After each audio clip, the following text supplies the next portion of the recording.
Hai, Assalamualaikum. Selamat pagi semua. Saya dalam kereta. Baru lepas pergi beli sarapan. Hari ni masak sarapan. Kita orang buat cucur. Tapi ada rasa nak makan nasi lemak. Dan nasi lemak pun tak rasa nak buat. Okay, so kami beli saja. Apa khabar anda semua? Harap semua pagi hari ni semuanya sihat walafiat, insyaAllah. Okay, jangan lupa kekalkan jarak anda. Tadi saya masuk kereta, saya dah buka mask lah. Okay, saya keluar tadi saya pakai. Okay, apa khabar anda semua? Berapa kali tanya apa khabar? Sorry. Okay, harap semuanya dah sarapan, ataupun mungkin sedang sarapan, ataupun mungkin dalam perjalanan pergi ke tempat kerja. Okey. Perkongsian hari ini adalah tentang apa ya? Okey, saya nak kongsi tentang pengalaman saya lah. Boleh kot kan? Okey, saya kongsi pengalaman saya dari segi keikhlasan. Okey. Saya rasa redha kot. Okay, redha. Alamak, boleh pula pilih-pilih ya. Okeylah, saya satukan sekali. Ikhlas dan redha dalam saya punya entry kali ni. Okay. Redha dan ikhlas adalah sesuatu yang agak abstrak. Setuju tak? Okay. Kenapa? Sebab kita tak boleh nak determine betul ke dia ni redha dan betul ke dia ni ikhlas. Seperti mana yang saya berguru dengan Prof. Dr. Muhaya, okay? Saya berguru dengan beberapa lah mereka-mereka yang berjaya ni. Kebanyakan daripada mereka mengatakan janganlah ataupun berhentilah kita membuat penilaian kepada orang lain. Sebab orang yang paling perlu kita nilai adalah diri kita sendiri. Sebabnya Islam sendiri pun sangat menyarankan kita untuk memperbaiki diri kita dari sehari ke sehari. Yang mana Islam mengatakan hari ini adalah lebih baik daripada semalam. Okey, jadi kita akan terus menilai diri kita sendiri ke arah yang lebih baik, insya-Allah. Okey. Okey, dari segi redha, macam mana yang saya nak sharekan hari ini? Dia redha. Okey, tak apa, saya sharekan saja pengalaman hidup saya tentang redha. Waktu dia dah berlaku dah. Waktu saya sejak kecil lagi. Sejak saya umur 4 tahun. Okay? 4 tahun. Kanak-kanak tadika 5-6 tahun. Okay. Yang mana apa yang berlaku, saya adalah anak yang dipelihara oleh atuk dan nenek saya ketika saya kecil.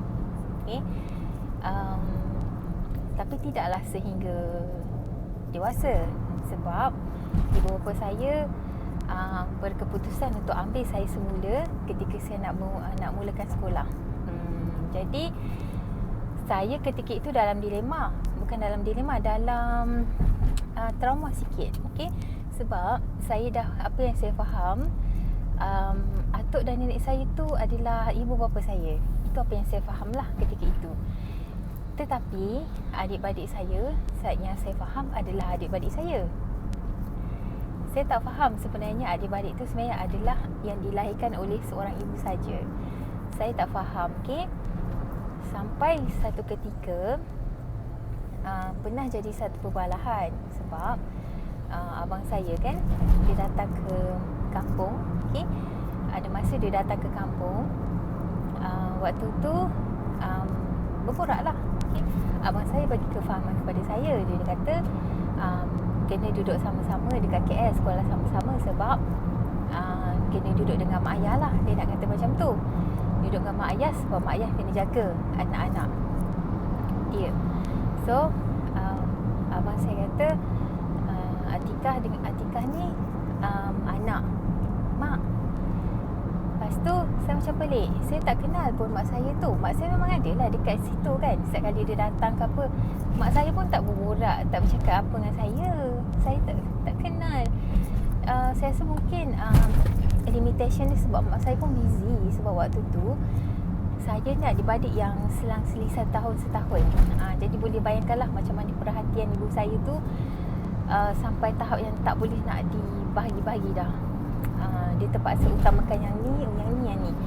Sebab kami setahun jarak tu memang sangat-sangat dekat. Tambah-tambah saya anak yang ketiga. Itulah yang berlaku pada saya. So, apa yang berlaku, saya ketika perbualan tu, abang saya kata, okay, yang ni ayah Atikah, yang ni mak Atikah. Saya tak puas hati tau. Saya kata, ini mak abang, yang ni ayah abang, yang ni mak Atikah dan ni ayah Atikah. Yang Atikah cakap mak dan ayah Atikah tu adalah atuk dan nenek. Ketika itu mak dan nenek saya ada kat situ. Mak saya yang saya nampak muka dia sangat muncung, sangat-sangat. Tapi macam nenek saya, dia tergelak-gelak. Dia rasa kelakar. Saya tak tahu apa-apa. Saya tak faham, kan? Jadi benda tu berlarutan kat berakhir kat situ sajalah. Maksud saya perbualan tu berhenti kat situ. Okay? Beberapa kali jugalah saya rasa, lagipun usaha mak ayah saya untuk ambil saya bawa ke KL sentiasa tidak berjaya. Sebab waktu tu mak ayah saya tak ada kenderaan lain lagi. Diorang guna motor. Okay, nak pergi ke Melaka pun naik motor.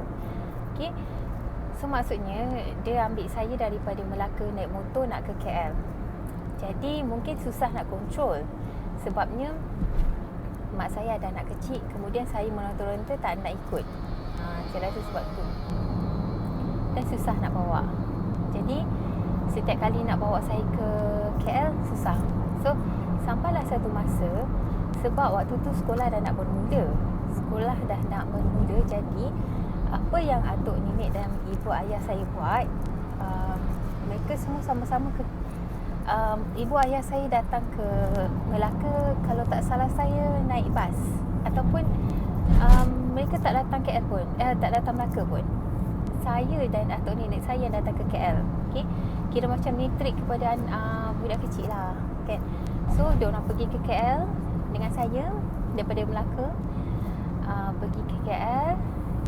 Sampailah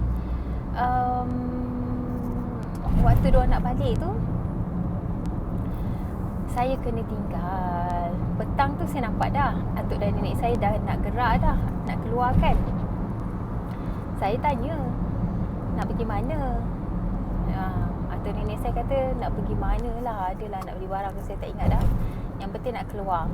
Saya tanya nak ikut, sebab saya rasa macam mustahil kan. Tak pernah saya tak dapat ikut, macam tu. So saya nak ikut.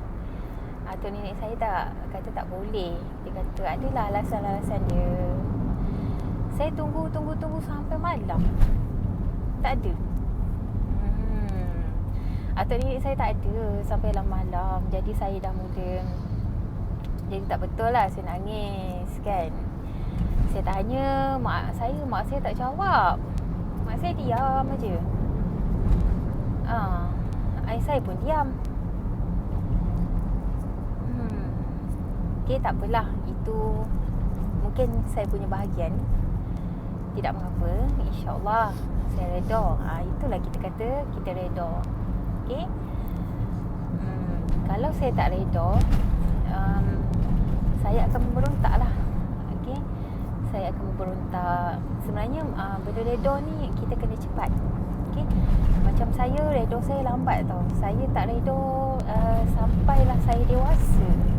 Baru-baru ni barulah saya belajar untuk betul-betul reda dan lepaskan semuanya.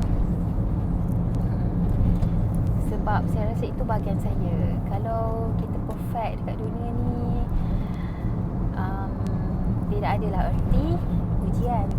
Okay? Tidak adalah erti nikmat. So begitulah. Okay, banyak lagi cerita perihal reda.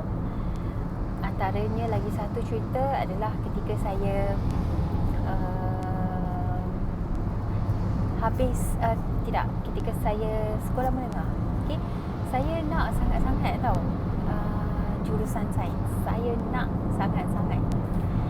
Jadi saya struggle betul dengan saya punya math dan sains subjek. Bahasa Melayu saya memang jaga betul lah. Bahasa Melayu, sains dan math saya tak pernah dapat selain daripada A. Walaupun saya adalah antara student yang senyap je. Okay. So cuma waktu PMR, waktu PMR tu saya dapat result yang bagus. Okay, banyak A, saya dapat 6 A macam tu. Dan saya dapat B untuk bahasa Inggeris. Jadi yang saya perasan sekolah saya ni, dia akan bagi siapa yang kelas sains ni, dia akan pastikan bahasa Inggeris A. So kalau bahasa Inggeris tak A, susah lah nak dapat kelas sains. Dia macam tu. Okey, jadinya saya pun ditempatkanlah di kelas yang bukan sains. Betapa luluhnya jantung saya dan hati saya kerana saya tak dapat. Okey, itu yang pertama punya reda lah. Saya tak faham semua ni. Ibu bapa saya pun tak cerita. Banyak perkara yang kita kena cari sendiri. Okey, sebenarnya benda-benda ni perlu dibimbing. Mak ayah memang perlu bimbing anak-anak.